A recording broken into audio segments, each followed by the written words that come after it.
Hi students, हम globalisation को अभी तक पढ़ते चले आ रहे हैं और उसकी वजह भी जान चुके हैं, लेकिन इस ट्यूटोरियल में हम वही टॉपिक पिकअप करने चल रहे हैं जिनकी वजह से ग्लोबलाइजेशन हो रहा है।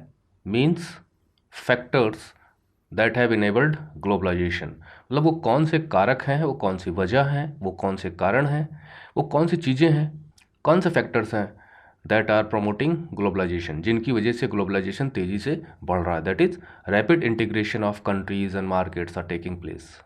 और उसमें सबसे पहले है टेक्नोलॉजी। और आप समझ गए होंगे इसमें हम किन दो चीज़ों को शामिल करने वाले हैं, यानी कि faster means of transport and communication. These are very very vital factors that have promoted globalization. Transport ने एक प्रकार से जो डिस्टेंस है उसमें लगने वाले टाइम को कम कर दिया, और कम्युनिकेशन ने भी लोगों के बीच में डायलॉग को इस्टेब्लिश करने में, कॉन्टैक्ट को बढ़ावा देने में मदद की है। Let us see what is written in the book. Rapid improvement in the technology has been one major factor that has stimulated the globalization process. Stimulated मतलब has increased globalization process को बढ़ाने में टेक्नोलॉजी ने बहुत बड़ी भूमिका निभाई है। यहाँ पे एग्जांपल दिया गया है कि अगर हम पास्ट 50 ईयर्स को देखें या 60 ईयर्स को देखें तो ट्रांसपोर्ट टेक्नोलॉजी में बहुत इम्प्रूवमेंट्स देखने को मिले हैं, जिसकी वजह से क्या होता है कि जो डिलीवरी ऑफ गुड्स है, मतलब एक मार्केट से दूसरे मार्केट में जो सामान पहुँचता है उसमें जो टाइम लगता है गुड्स को मूवमेंट में, वो कम हो गया है, फास्टर हो गया है। मतलब टाइम कम हुआ यानी faster delivery of goods from one place to another place. आप ऑनलाइन कोई सामान बुक करते हो तो आप वेट करते हो, यार अभी बुक किया, अगर एक ही घंटे में पहुंच जाता, थोड़ी देर में पहुंच जाता तो कितना अच्छा होता। लेकिन ज़रा सोचिए, अगर आप मेट्रो सिटीज़ में रहते हैं तो ऐसा होता भी है, लेकिन जो दूर दराज के क्षेत्रों में रहते हैं वहाँ पे डिलीवरी कभी 3 दिन बाद, 4 दिन बाद, 5 दिन बाद। They are adjusted, they are adopted, they are use to such delays because they know कि they are far apart from the metro centres. लेकिन फिर भी ये होता है, यार जल्दी पहुंच जाते, जल्दी पहुंच जाता।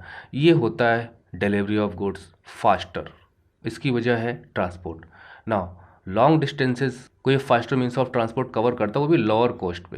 ये भी बहुत बड़ा इंपॉर्टेंट फैक्टर है ना। अभी आपको लखनऊ से मुंबई जाना हो तो आम आदमी ट्रेन के बारे में ही सोचेगा, लेकिन जिसके पास पैसा है वो एयर के बारे में भी सोचेगा। मीन्स एयर ट्रांसपोर्ट अभी महंगा है और रेल ट्रांसपोर्ट अभी सस्ता है।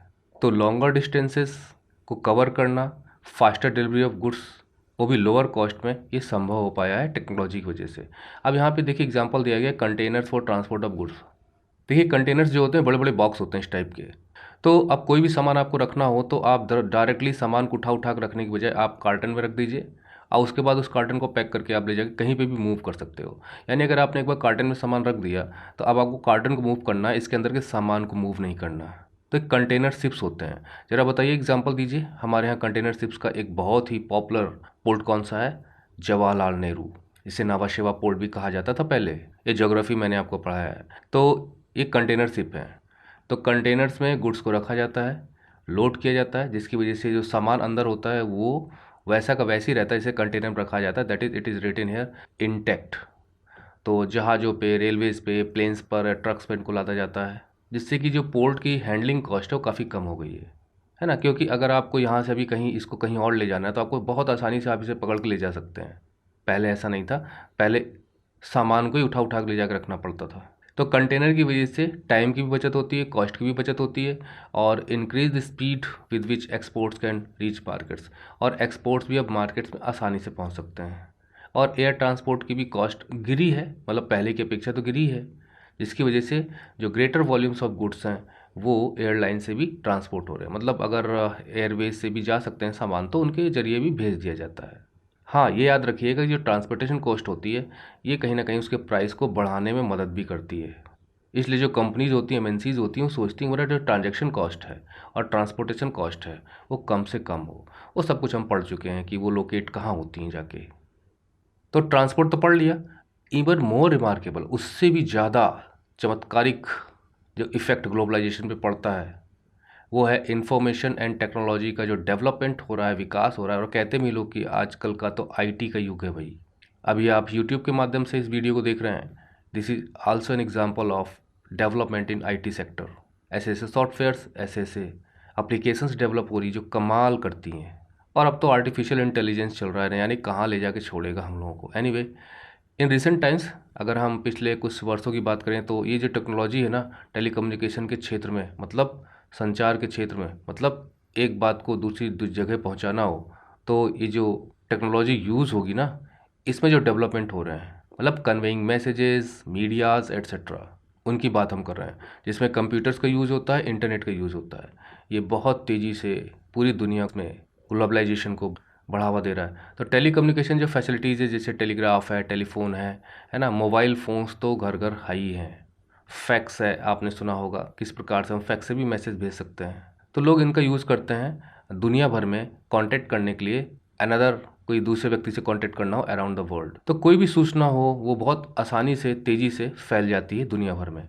अब देखिए, आप टीवी न्यूज़ खोल के बैठते हो ना, कहाँ कहाँ के दृश्य आपको दिखाई देते हैं। मैच कहीं हो रहा है, दिखाई कहीं दे रहा है। तो रिमोट एरियाज़ में भी अब इस टेक्नोलॉजी की वजह से कम्युनिकेशन हो सकता है। लेकिन इसमें मदद की है सैटेलाइट कम्युनिकेशन डिवाइसेस ने।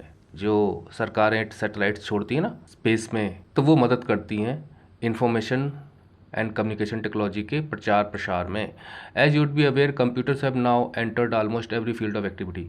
क्या बताने की जरूरत है भैया, कंप्यूटर तो लगभग हर जगह पहुंच गए ना। गांव में भी जाओगे तो आपको घरों में लैपटॉप यूज़ करने वाले लोग मिल जाएंगे।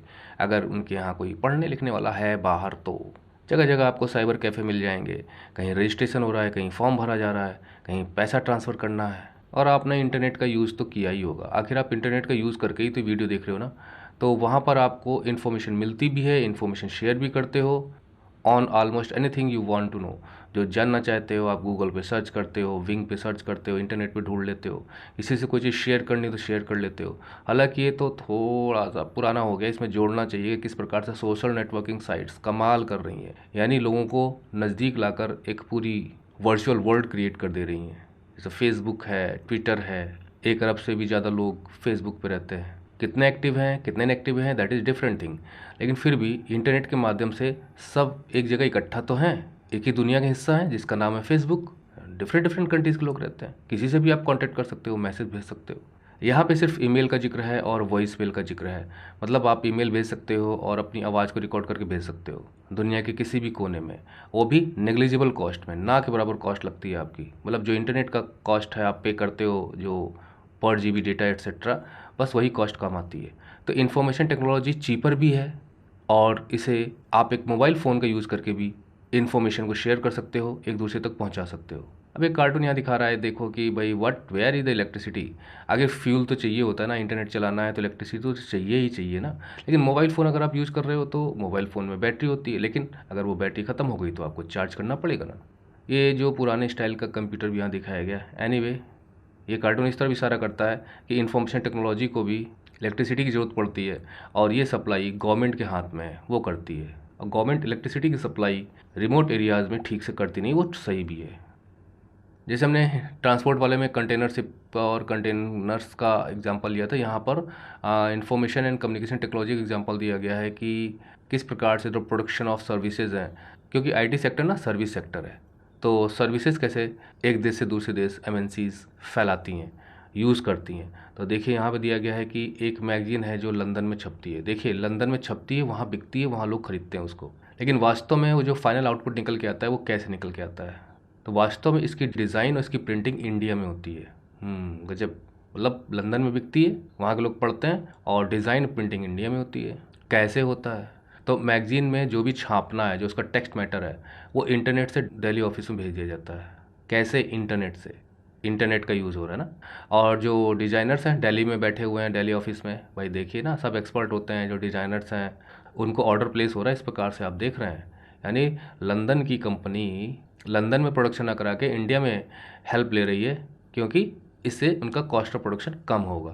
तो जो डिज़ाइनर्स इंडिया में बैठे हुए हैं, उन्हें ऑर्डर्स मिलते हैं कि कैसे डिज़ाइन करना है मैगजीन को, और ये ऑर्डर उन्हें लंदन में बैठे ऑफिस में लोगों से मिलता है, मतलब जो कंपनी चलाते होंगे मैगजीन छापने वाले, और ये उन्हें टेली कम्युनिकेशन फैसिलिटीज़ से मिलता है ऑर्डर।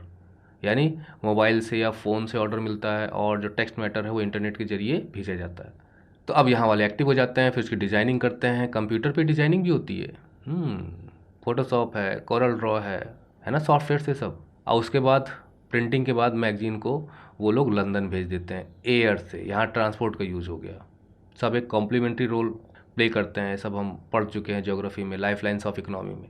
और उसके बाद जो पेमेंट होता है मनी का, जो डिज़ाइनिंग और प्रिंटिंग का जो पेमेंट देना होता है भारत में, क्योंकि भारत में ही हुआ है सब कुछ, वो भी बैंक से ही पे हो जाता है। लंदन के बैंक से दिल्ली में जो इंडिया में बैंक है वहाँ पैसा आ जाता है। आईटी सेक्टर, वो भी तुरंत आ जाता है इंटरनेट से, जिसे हम ई बैंकिंग कहते हैं। यह है आईटी का कमाल। यहाँ पर सिर्फ एक जगह आपको एयर ट्रांसपोर्ट का यूज़ करना पड़ा है।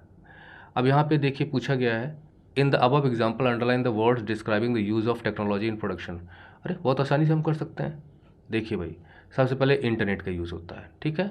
उसके बाद कंप्यूटर पे उसकी डिज़ाइनिंग होती है। टेलीकम्युनिकेशन फैसिलिटीज़ का यूज़ किया जाता है। और उसके बाद ट्रांसपोर्ट टेक्नोलॉजी का यूज़ होता है भेजने के लिए। प्रिंटिंग में भी टेक्नोलॉजी का यूज़ होता है, इंडिया में मशीन्स का यूज़ होता होगा। और ई पेमेंट यानी ई बैंकिंग, ये भी आईटी सेक्टर में इसका यूज़ होता है। ई बैंकिंग सर्विसेज का यूज हुआ इसके अंदर। तो ये सब चीज़ें हैं। यहाँ पे भी पढ़ लेते हैं क्या दिया गया है। It looks like a very nice magazine. कितनी बढ़िया मैगजीन है। मैगजीन के पेजेस वगैरह बड़े अच्छे होते हैं ना, प्रिंटिंग बड़ी अच्छी होती है, हाई क्वालिटी की। But why isn't my text book printed like this. मेरी टेक्स्ट बुक क्यों नहीं ऐसे प्रिंट होती। I can hardly read the words in my book. In books में वर्ड्स को पढ़ना कितना कठिन होता है, छोटे छोटे वर्ड्स होते हैं, ठीक से छपे नहीं होते हैं। तो ये देखिए छपा, बता रहा है, इसको बता रहा है क्यों, कारण क्या है। नो माई चाइल्ड, नहीं मेरे बेटे, this printing press is not for ordinary Indians. ये जो प्रिंटिंग प्रेस है ये ऑर्डिनरी इंडियंस के लिए नहीं है। क्या समझे आप। ऑर्डिनरी इंडियंस का मतलब ये है कि इसकी जो प्रिंटिंग कॉस्ट है बहुत हाई होती है। अगर उस हिसाब से बुक्स छापी जाएंगी तो बड़ी कॉस्टली हो जाएंगी, और आम भारतीय इतनी कॉस्टली बुक्स को अफोर्ड नहीं कर सकता। इसलिए प्रिंटिंग टेक्नोलॉजी जो यूज़ होती है वो लो कॉस्ट प्रिंटिंग की जाती है, जिससे कि कॉस्ट कम आ सके। ये कहना चाहता है। अब देखिए एनसीईआरटी जो बुक्स छापती है कितनी कम कॉस्ट रखती है, लेकिन जो प्राइवेट पब्लिकेशन वाले हैं वो थोड़ा क्वालिटी को इम्प्रूव करके रखते हैं, प्रिंटिंग क्वालिटी को, और कितनी महंगी महंगी किताबें बेचते हैं। ये ट्यूटोरियल यहीं खत्म होता है। Thank you for watching the video tutorial.